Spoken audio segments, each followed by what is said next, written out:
तो America, Israel, Iran के बीच पिछले 13 दिनों से लगातार जंग जारी है। इस पे बड़ी चर्चा लगातार चल रही है, लेकिन उससे पहले एक बड़ी खबर आपको बता दें। भारत के टैंकरों को होर्मुज स्ट्रेट से गुजरने की अनुमति मिल गई है। ये बड़ी खबर जिसकी चर्चा हम कर रहे थे। ईरान ने भारत के टैंकरों को गुजरने की अनुमति दी है। भारत के झंडे वाले टैंकरों की आवाजाही अब जारी रहेगी। विदेश मंत्री जयशंकर ने ईरानी विदेश मंत्री से बातचीत की थी।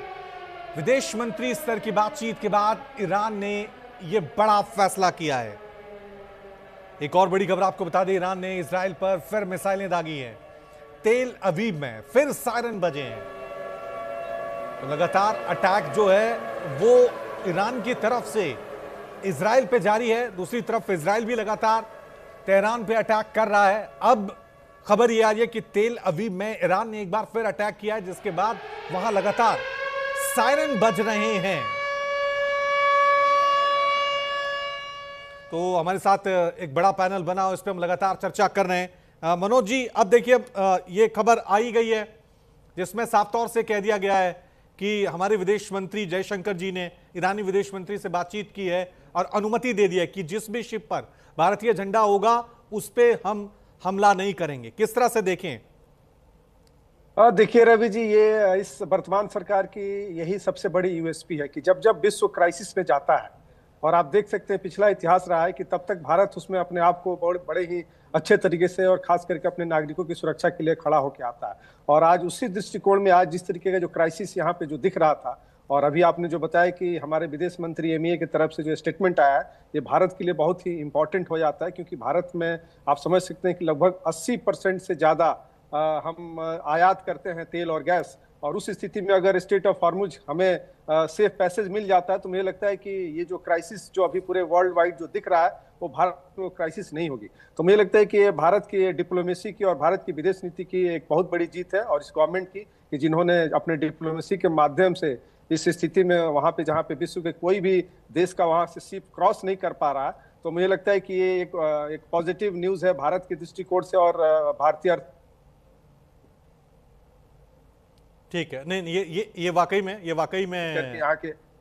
में मनोज जी बड़ी पॉजिटिव न्यूज़ है, क्योंकि अभी हिंदुस्तान में गैस को लेकर, तेल, पेट्रोल, डीजल को लेकर जो कंफ्यूजन, जो संशय बना हुआ है, उसको लेकर ये खबर आती है तो लोग थोड़ी राहत की सांस लेंगे। क्योंकि एलपीजी गैस को लेकर किस तरह से पूरे देश में बवाल मचा हुआ है वो तस्वीरें सबने देखी हैं। देवनाथ जी, मैं आपकी तरफ रुख कर रहा हूं। अगर भारत के नजरिए से इसे देखें, अपने मुल्क के नजरिए से, ठीक है, इस जंग में 3 मुल्क शामिल हैं, अमेरिका, इजराइल, ईरान, लेकिन अभी जिस तरह का अटैक हुआ है, खासकर एयर अटैक जो हुए हैं, क्या लग रहा है आपको कि भारत इन परिस्थितियों में होता तो वो पूरी तरह से तैयार है? क्या इससे हम सीख सकते हैं? कौन सी टेक्नोलॉजी जो भारत के पास अभी है या होनी चाहिए, जो इस जंग में हमें देखने को मिली है? देखिए, जहां तक एयर डिफेंस एंगल की बात है, वो इंडियन एयरफोर्स का पहला रोल है, भारत सरकार, भारत की जनता के द्वारा असाइन किया हुआ। तो डेफिनेटली ये जंग दिखाता है कि हमारी एयर डिफेंस को मजबूत करना पड़ेगा। क्या S-400 काफी है? बढ़िया मिसाइल सिस्टम है। भविष्य में क्या होगा, हमें इसको इंटीग्रेट करना पड़ेगा। क्या भारत के ऊपर भविष्य में हमला समुद्री रास्ते से होगा? सोचना पड़ेगा, शायद। हाँ, अभी तो जैसे S-400 के हमने 5 रेजिमेंट आ गए हैं। एक रेजिमेंट हमने, 2 रेजिमेंट हमने पश्चिम में लगा दी है और 2 रेजिमेंट हमने पूरब में लगा दी है। एक रेजिमेंट हमने ऊपर में लगा दी है। तो अगर हमें भविष्य में समुद्र की तरफ से भी हवाई हमले का खतरा क्या हो सकता है, तो दक्षिण का जो प्लेटू है उसके एयर डिफेंस के लिए हमें सोचना पड़ेगा। लेकिन देखिए, वो तो डिफेंस की बात हो गई। ऑफेंसिव एक्शन बहुत ज्यादा जरूरत है, ये समझना। कर्नल दिनेश ने एकदम सही कहा कि finally boots on ground decide करते हैं युद्ध का आउटकम। तो भविष्य में जो युद्ध होगा वो शुरुआती दौर में दुश्मन को नरम करने का दौर होगा। दुनिया में जितने भी वॉर एक्सरसाइज हो रहे हैं या जमीन पर लड़ाई लड़ी जा रही है, सबसे पहले आपको दुश्मन को नरम करना पड़ेगा। दुश्मन की जो युद्ध लड़ने की क्षमता है, उसको नरम करना पड़ेगा। तो नरम करने के लिए आपको बड़ी मात्रा में जमीन से जमीन पर फायर करने वाली मिसाइलें चाहिए। क्या हमारे पास इतने पृथ्वी हैं? मेरी जो मुस्कुराहट है वो आपको एन आइडिया देगा। क्या हमारे पास इतने अग्नि हैं दुश्मन को नरम करने के लिए?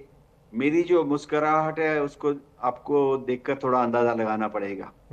दूसरी बात है कि दुश्मन को अगर हमारे पास, जैसे कि अब ईरान कह रहा है कि उसके पास मिसाइलें हैं लेकिन वो खत्म होने वाली हैं। देखिए, ईरान के पास जो मिसाइलें थी 2000 किलोमीटर वाली, जिससे वो इजराइल तक पहुंच रहा था, खत्म हो गई हैं। अब इक्का दुक्का बची हैं। तो भारत में अगर हम अपनी मिसाइलों का इस्तेमाल करेंगे, हमारे पास पृथ्वी है, अग्नि है, ब्रह्मोस है, तो वो एक दिन खत्म हो जाए। युद्ध के 1 हफ्ते के बाद या युद्ध के 14 दिन के बाद ना पृथ्वी मिसाइल बचेंगे, ना अग्नि मिसाइल बचेंगे, ना ब्रह्मोस मिसाइल बचेंगी। तो क्या करना पड़ेगा? दुश्मन को आप कैसे नरम करेंगे? खासतौर से दुश्मन के वो टारगेट जो कि 100, 200, 400 किलोमीटर अंदर हैं।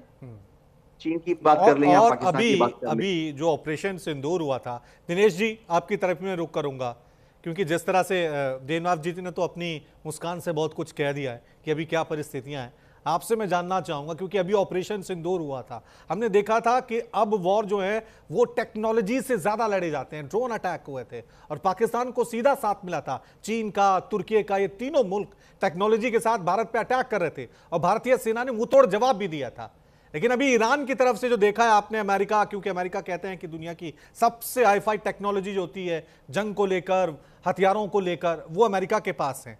किस तरह से देख रहे हैं अभी ये जो जंग हुई है, दुनिया के बाकी मुल्कों को भारत समेत क्या सीख लेनी चाहिए?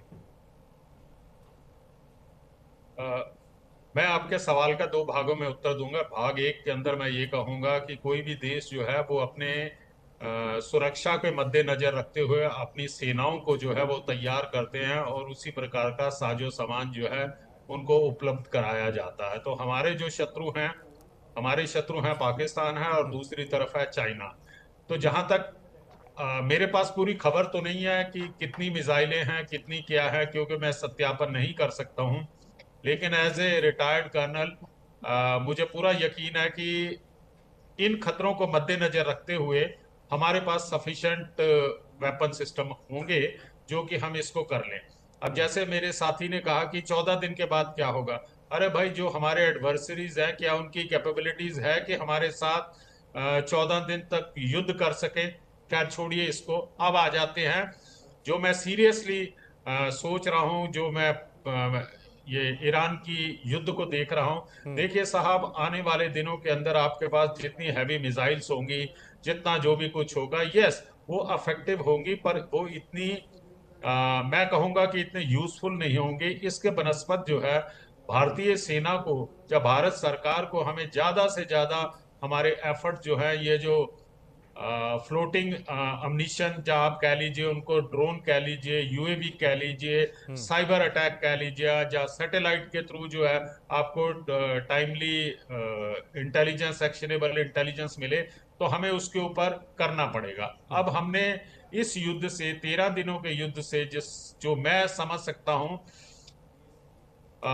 अमेरिका और इजराइल के पास आला दर्जे का वेपन सिस्टम है, आला दर्जे की टेक्नोलॉजी है, आला दर्जे का सब कुछ है। लेकिन आप ये देखिए कि ईरान ने जो है अभी तक भी जो है पूरा मुकाबला कर रहा है, और मेरा ये मानना है कि ईरान का नुकसान हुआ है। मैं मानता हूं उसके संसाधन और बाकी कैपेबिलिटीज को इन्होंने डिग्रेड कर दिया है, लेकिन at the same time Iran जो है अपने ड्रोन्स के जरिए जो है, जो उनके शहीद ड्रोन है, उससे उसने एक प्रकार का हैवक क्रिएट कर रखा है, जो वर्ल्ड की, जिसे कि हम कहने लग पड़े थे कि एक हब सेंटर है, दुबई है, या बाकी जगह है, या क्या पिन पॉइंट जो है टारगेट को एंगेज किया जा रहा है।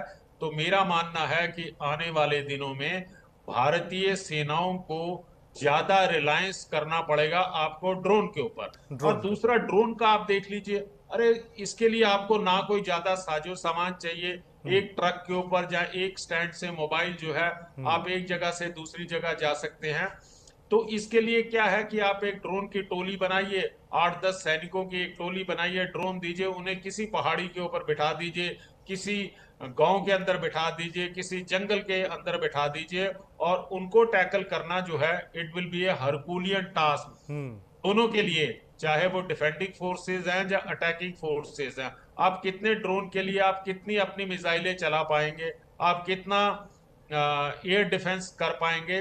कहीं ना कहीं देखिए साहब, ऐसा है कि चाहे वो आपका आयरन डोम है या जो भी कुछ है, कहीं ना कहीं जो है आपको लीवरेज मिल जाती है जब आप एक बैरेज अच्छा ऑफ अच्छा ड्रोन दिनेश जी, फायर। हालांकि मुझे नहीं पता क्योंकि हम तो खबरें ही पढ़ रहे हैं कि ईरान ने कुछ ऐसा हुआ था कि ईरान ने इस जंग में डमी ड्रोन बनाए हुए थे, जिससे क्या हुआ कि इजराइल और अमेरिका मतलब वो डमी ड्रोन को नष्ट करने में ही अपनी चीजें वेस्ट कर रहे थे। क्या ऐसा वाकई में होता है कि ऐसा, क्योंकि वही टेक्नोलॉजी का खेल चल रहा है, एक तरफ असली ड्रोन दूसरी तरफ नकली ड्रोन, रेडार तो सबको पकड़ेगा ना, कैसे पता लगेगा? रवि जी, मैं इस बात का सत्यापन तो नहीं कर सकता हूं कि ईरान ने किसी प्रकार के डमी ड्रोन को भेजा होगा, हाँ। लेकिन मिलिट्री वॉरफेयर के अंदर एक ऑपरेशन होता है डिसेप्शन प्लान।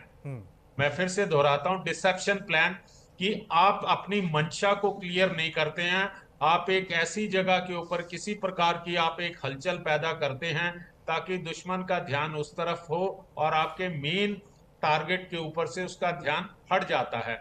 तो ये क्वाइट पॉसिबल है। अगर आप जैसे विख्यात पत्रकार बता रहे हैं कि उन्होंने डमी ड्रोन का इस्तेमाल किया, तो मेरे पास कोई कारण नहीं है कि मैं आपके ऊपर विश्वास ना करूं। और मिलिट्री नहीं, वारफेयर वो के खबरें अंदर आई हैं क्योंकि अभी जंग के मैदान में कहां से पुष्टि होगी, लेकिन हो सकता है ये तरीका, क्योंकि जिस तरह से एक तरीका ये भी है कि ड्रोन ऊपर जा रहे हैं, जो असली ड्रोन है वो कहीं और से अटैक, डिसेप्शन ऑफ जो आपने नाम दिया है, वाकई में ये हो सकता है। मनोज जी, आपकी तरफ, क्योंकि इस जंग में एक चीज पता नहीं अब अरब कंट्री को समझ भी आई होगी कि नहीं आएगी, वही सवाल मेरा आपसे होगा कि क्या समझ आया होगा यूएई को, सऊदी अरब को, कुवैत को, कतर को कि भाई लड़ तो हम रहे हैं, नुकसान तो हमारा हो रहा है, अमेरिका तो ऊपर से सारी चीजें देख रहा है। क्या वाकई में इस जंग के बाद जितनी भी अरेबियन कंट्री हैं, खाड़ी देश हैं, उनका अमेरिका को लेकर, दुनिया को लेकर कोई नजरिया बदलेगा या ऐसा ही रहेगा, ये दुश्मनी ऐसा ही बरकरार रहेगी? देखिए रवि जी, वहां पे अगर आप इस चीज को देखते हैं तो वहां पे सिया और सुन्नी का एक डिबेट है, और इस चीज को हमें समझना होगा क्योंकि ये एक सिविलाइजेशनल क्लैश भी है और इसी का फायदा अमेरिका उठाता है वहां पे। तो इसलिए ऐसा नहीं है कि चाहे सऊदी अरब हो या दुबई हो या जो भी आज जो डेवलप इकोनॉमी वाले जो मिडिल ईस्ट के जो देश हैं, उनको जबरदस्ती प्रेशर करके अमेरिका ने अपने साथ रखा है। तो मेरा ये मानना है वहां पे इनका आपस में कॉन्फ्लिक्ट है, लेकिन जिस प्रकार से वहां पे आर्मी बेस जो बना के यूएस ने रखा था, और आप समझ सकते हैं कि उसको भी वो बचा नहीं पाया, और साथ साथ वहां सिविलियन एरिया में भी अटैक हो रहा। तो मुझे तो ये दिख रहा है कि आने वाले समय में ये सिया सुन्नी का डिबेट और बढ़ेगा, क्योंकि शुरू में इन लोगों ने, जितने भी जो गल्फ के स्टेट्स थे, उन्होंने ये पब्लिकली बोला था कि हमारे लैंड को ईरान के ऊपर अटैक करने के लिए यूज न किया जाए। लेकिन आप देखिए, जैसे ही खोमेनी का एक तरीके से जब एलिमिनेशन किया वहां से, तो आप देख सकते हैं कि वहां पे अटैक किया गया ईरान के द्वारा। तो मेरा ये मानना है कि आज के डेट में कि सिर्फ लीडर को मार देने से उस किसी भी देश पे आप राजनीतिक या आर्थिक कंट्रोल नहीं कर सकते हैं। और ये क्योंकि आज देखिए हर देश एक सॉवरन स्टेट है, सब अपनी आइडेंटिटी के लिए फाइट कर रहा है। तो ये जो नेशनलिज्म का जो विचार है वो हर जगह प्रफुल्लित हो रहा है और ग्रोथ हो रहा है, और उसी का फायदा आज ईरान को ही मिल रहा है। कि एक तरीके से आप देख सकते हैं कि जिसके मतलब नंबर 1 लीडर जो कमान थे, नंबर 2 लेयर के लगभग आप एक ही दिन में 48 जो लीडर्स थे उनको एलिमिनेट कर दिया अमेरिका और इजराइल ने। उसके बावजूद भी वो 11-12 दिन से लड़ाई में एक तरीके से उसके हर टारगेट को अचीव कर रहा है। तो मुझे लगता है कि कहीं ना कहीं वहाँ के जो सिटीजन्स हैं उनके अंदर एक जो नेशनलिज्म का जो कंसेप्ट है उसके आधार पे ये लोग फाइट कर रहे हैं। और अभी से जैसे अभी हमारे जो दोनों डिफेंस एक्सपर्ट जो बता रहे थे, वो जब युद्ध होता है तो सिर्फ आर्मी नहीं लड़ती, आर्मी के साथ साथ वो देश भी लड़ता है। और आप समझ सकते हैं कि अगर जिस देश की आर्मी के साथ अगर वहां की जनता खड़ी हो जाए तो मुझे लगता है कि उसे डिफीट करना बहुत ही मुश्किल होता है। और शायद इसी में आज ईरान एक तरीके से एक बढ़त बना के रखा हुआ कि युद्ध तो हार रहा है, लेकिन वहां के लोगों का जो मनोबल है वो कहीं ना कहीं अमेरिका को एक तरीके से अंतर्राष्ट्रीय राजनीति में एक तरीके से डाउन करते हुए दिखा रहा है। ठीक है, एक और बड़ी खबर अपने दर्शकों को बता दें। कुवैत से ये बड़ी खबर, एआई अदरारी बेस पर ईरानी हमले का दावा किया गया है। आईआरजीसी ने दावा किया है कि ईरानी मिसाइल से अटैक किया गया है। ये बड़ी खबर, लगातार जंग से जुड़ी हुई हर एक बड़ी खबर हम आप तक पहुंचा रहे हैं।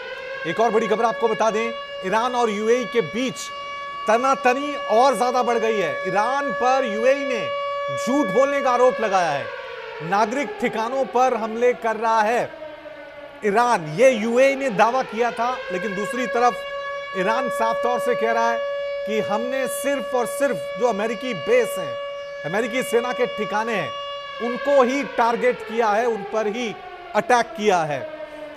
ठीक है, तो चर्चा एक बार फिर देवनाथ जी किस तरह से देखें, ये लगातार हम देख रहे थे और यही मेरा सवाल भी था कि यूएई, कतर, ये तमाम मुल्क सीखेंगे भी, क्योंकि नुकसान तो इनको हो रहा है, इनके नागरिकों को हो रहा है। अमेरिका तो ऊपर से ऊपर मजे ले रहा है, वहां सब शांति है, वहां बिजनेस सब ठीक चल रहा है, सब कुछ ठीक चल रहा है। अटैक कहां हो रहा है? यूएई पे हो रहा है, दुबई पे हो रहा है, ये सारी चीजें।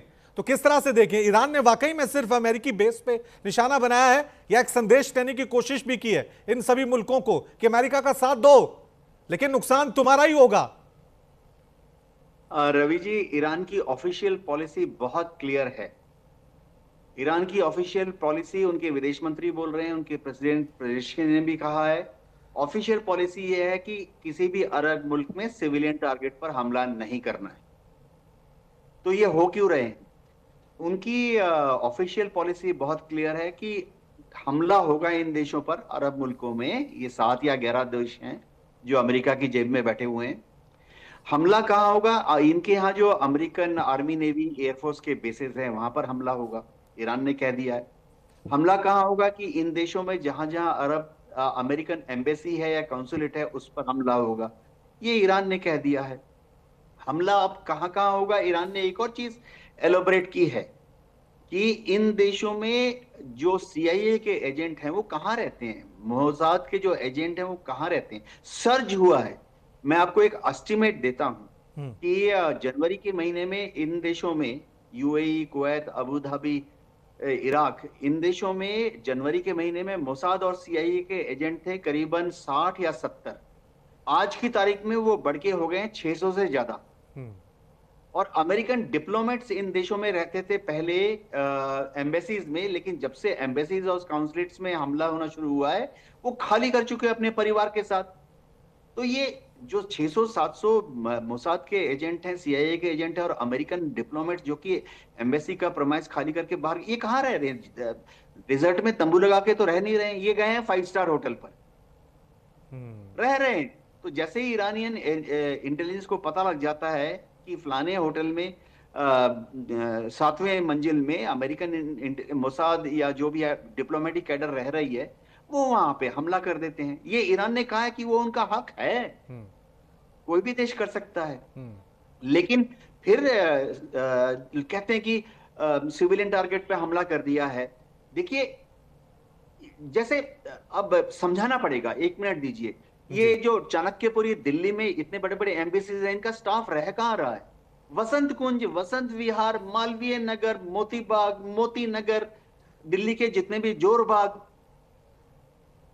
ये देखिए, ये कहना कि अब कल अगर समझिए दुश्मन एम्बेसी में, तो इन देशों में, खाड़ी देशों में जो एम्बेसी का स्टाफ है वो कहाँ रहता है?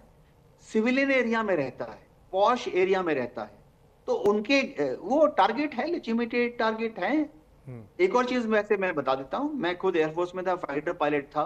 देखिए, जब हम एक मिसाइल लॉन्च करते हैं ना, तो टेक्निकल गड़बड़ हो जाती है, एल्टीट्यूड, लॉन्गिट्यूड, ग्रिड रेफरेंस, और हम सब दावा करते हैं, डीआरडीओ दावा करती है कि ये मिसाइल ±10 मीटर पे गिरती है। मैं फायर कर चुका हूं डीआरडीओ और के बनाए हुए भारत डायनामिक्स के मिसाइलों को।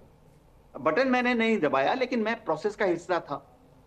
ये जब दावा करते हैं हम कि अमेरिका या इजराइल या ईरान दावा करती हैं कि ±10 मीटर में गिरती हैं, ठीक है, आपने 10 मिसाइल लॉन्च की, वो 6 या 7 गिरते हैं 10-20 मीटर इधर उधर। लेकिन मैं अपने पर्सनल एक्सपीरियंस, जब आप पर्सनल एक्सपीरियंस बोलो, जब फायर करते हैं 10, तो उनमें से 2-3 पता है टारगेट से 500 मीटर इधर और 200 मीटर उधर गिरती हैं। तो ये जो कोलैटरल डैमेज शब्द है, ये समझना पड़ेगा कि ऐसा नहीं है कि ईरान जानबूझ के सिविलियन, अब बोल रहे हैं कि वहां पे इंटरनेशनल एयरपोर्ट पर हमला कर दिया। 1 मिनट 30 सेकंड दीजिए। वो इंटरनेशनल एयरपोर्ट पे इसलिए हमला किया क्योंकि अमेरिकन डिप्लोमेट, CIA, मोसाद के एजेंट आ कहां से रहे हैं, वो अपने देश आके उस इंटरनेशनल एयरपोर्ट में लैंड कर रहे हैं। अमेरिका इन देशों को फौजी सहायता, जैसे मिसाइलें खत्म हो रही है ना, पेट्रियोट की मिसाइलें खत्म हो रही है, थार्ड की मिसाइल्स खत्म हो रही हैं, इन देशों में स्पेयर पार्ट्स चाहिए, तो वो अमेरिका से आके वो लैंड कहां कर रहे हैं, इस इंटरनेशनल एयरपोर्ट में ही लैंड कर रही हैं। तो ये कहना कि सिविलियन टारगेट पे हमला कर दिया, ये पश्चिमी प्रोपेगेंडा है। मैं अपनी जिंदगी में 400 से ज्यादा बॉम्ब्स गिरा चुका हूं, MiG-23 उड़ाता था। और मैं आपको एक आइडिया देता हूं, मैंने जो 400, मेरे पास लॉग बुक है उसका पूरा, अभी भी घर में रखे हुए हैं एक अलमारी के अंदर। 400 में से कम 100 बॉम्ब मेरे ऐसे हैं जो कि टारगेट पे ना गिर के टारगेट से 1 किलोमीटर इधर गिरे, टारगेट से आधा किलोमीटर उधर गिरे। ये युद्ध में होता है। तो उसका मतलब ये नहीं कि विंग कमांडर देवनाथ जो है जानबूझ के सिविलियन, या इंडियन एयरफोर्स जानबूझकर सिविलियन एरियाज पर बॉम्ब गिरा रही है। युद्ध में जो फॉग ऑफ वॉर होता है ऐसे। जी ठीक है दिनेश जी, अब यही मैं सवाल आपसे ले लेता हूं। बड़े आम मैंगो मैन की तरह मैं आपसे सवाल पूछूंगा कि ये लोग कहते हैं कि देखो भी हमारे नागरिकों पे हमला कर दिया, लेकिन आम आदमी की तरह कि आप अपने मुल्क में अमेरिका को इजाज़त देंगे, उनके बेस बनाएंगे, वो वहाँ से उनके मुल्क पे अटैक करेंगे, तो क्या मतलब ये जिम्मेदारी बनती है किसी के मुल्क को भी, ठीक है हम अमेरिका के सिर्फ उन्हीं ठिकानों पर निशाना बनाएं? ये तो आम आदमी कहेगा ना, ठीक है आपने ठिकाने क्यों बनाने दिए, हम तो आप पे हमला करेंगे। जितना गुनहगार, जितनी गलती अमेरिका की उतनी आपकी भी है। आप कह रहे हैं कि अमेरिका हमारी मुल्क का जमीन का हिस्सा इस्तेमाल कर ले हमें अटैक करने को, और हम आप पे अटैक ना करें। इसे किस तरह से देखें? देखिए साहब, मेरा पॉइंट ऑफ व्यू तो वो एक आर्मी मैन वाला होगा ना, क्योंकि मैंने जो है अपने सेल्फ डिफेंस के अंदर जो है मैं अपनी रक्षा करने के लिए सभी नियमों का पालन करूंगा। मैं इस प्रकार के नियमों का पालन करने से पहले मैं आपके हर देश के अपने काउंटर पार्ट विदेश मंत्रियों से बात करता हूं कि मेरे आपके साथ किसी प्रकार की कोई दुश्मनी नहीं है, लेकिन आपको भी ये इंश्योर करना पड़ेगा कि आप अपनी जमीन जो है अमेरिका को इस्तेमाल मत करने दीजिए मेरे ऊपर हमला करने के लिए। अगर आपकी तरफ से हमला आता है तो मैं अपने सेल्फ डिफेंस के नियमों के अंदर रहते हुए मैं रिटेलिएट करूंगा। तो मेरे हिसाब से जो है ईरान जो है बिल्कुल ठीक कर रहा। उसने एक बार नहीं, उनके विदेश मंत्री ने युद्ध के शुरू होने के दौरान ही इन सभी देशों के विदेश मंत्रियों से बात की थी, और अभी हाल के अंदर जो है इनके राष्ट्रपति साहब ने, ईरान के राष्ट्रपति साहब ने इन सभी देशों से माफी मांगी, कहे कि हमारा नहीं मकसद था कि आपकी जनता को या आपके इंस्टॉलेशन के ऊपर हमला करना, लेकिन अब फिर ये आपकी जिम्मेवारी बनती है कि आप अमेरिका को अपनी जमीन ना दें हमारे बरखिलाफ हमला करने के लिए। तो मुझे इसके अंदर से कोई भी किसी प्रकार की गलती नजर नहीं आ रही है। और दूसरा, हमारे साथी ने जो बताया है, देखिए साहब, कोलैटरल डैमेज तो होगी। अब जिस समय आप मिसाइलें या जिस समय आप हमला कर रहे हैं, अरे आपने नहीं एक स्कूल के अंदर 168 बच्चियों को, जब बच्चों को मार दिया, उसके बारे में तो कोई बात नहीं कर रहा। और वहां पे दुबई के अंदर फेंके गए हैं मिसाइल, जब कतर में या बाकी जगह के ऊपर, तो उस समय बड़ी वो ह्यूमैनिटेरियन ग्राउंड और बाकी वही जो अमेरिका करे दिनेश जी, वही अमेरिका करे तो सब ठीक। अमेरिका स्कूली बच्चों की जान ले ले तो सब ठीक, वो न्यूक्लियर हथियार बनाए तो सब ठीक, दूसरा कोई मुल्क बनाए तो वो पूरी दुनिया के लिए खतरा। इन्हीं लाइंस के साथ इस चर्चा को हम यहीं विराम देते हैं। बहुत बहुत शुक्रिया आप सभी इस चर्चा में हमारे साथ शामिल होने के लिए। बहरहाल एक छोटा सा ब्रेक ले रहे हैं।